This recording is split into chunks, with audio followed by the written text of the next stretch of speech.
Nagpa-medical exam si Senator Rodante Marcoleta sa Philippine General Hospital.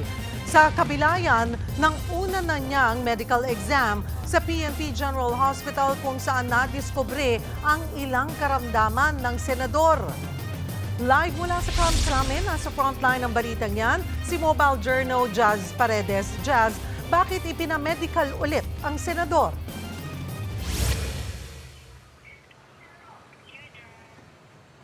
Cheryl, isinailalim sa Independent Medical Assessment sa UP Philippine General Hospital, Senador Rodante Marcoleta kaninang umaga. Maaring maging basehan ang resulta niyan kung ililipat na ba sa kulungan si Senador Rodante Marcoleta.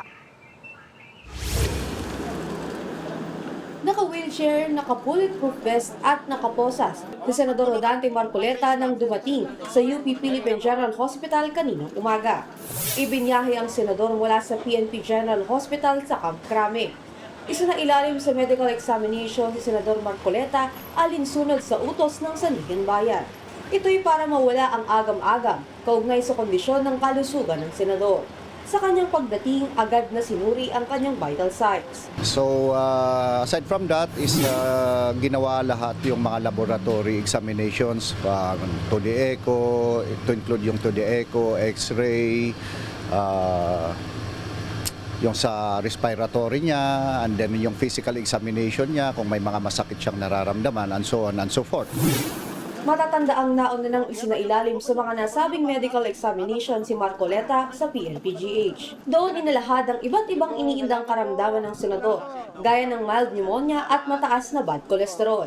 Paglilinaw naman ng PNP, hindi naman duda ang anti-graft court sa nauna ng findings mula sa PNPGH. Rather than doubting yung evaluation po ng ating mga doctors dito, ay ginawa po ito ng Sandigan Bayan para po ma-erase na nga any doubts from the public.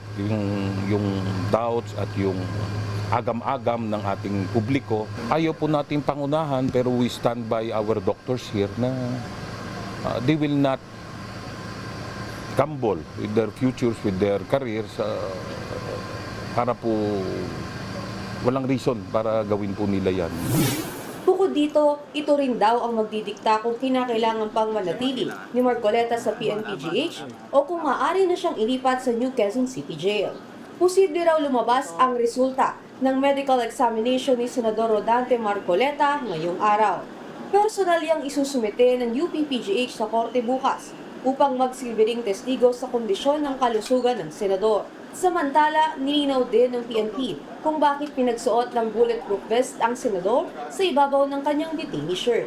You know, it is a procedural na procedures namin yan, no? Security procedures namin yan dahil nga malay natin, allow naman natin kung baka may mangyari along the way. Ayaw nating mangyari yon. All the protection measures should be done to include that, yung pagsuot niya ng vest, ano? And then kung nakita nyo din na naka-wheelchair siya, it's because ayaw na natin na magdagdag pa ng stress. Nilinaw rin ni Colonel Ko na protocol ng ospital na naka-wheelchair ang pasyente tuwing i-discharge.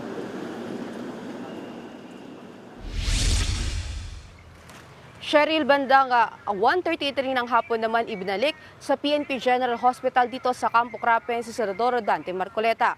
Posible nga bukas naman magdesisyon ang Sandigan Bayan kung tuluyan ang iko-commit o ililipat sa kulungan si Senador Rodante Marcoleta.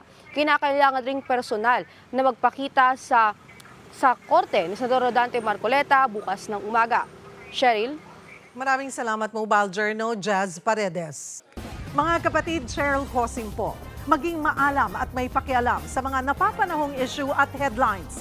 Mag-follow at mag-subscribe na sa social media pages ng News 5.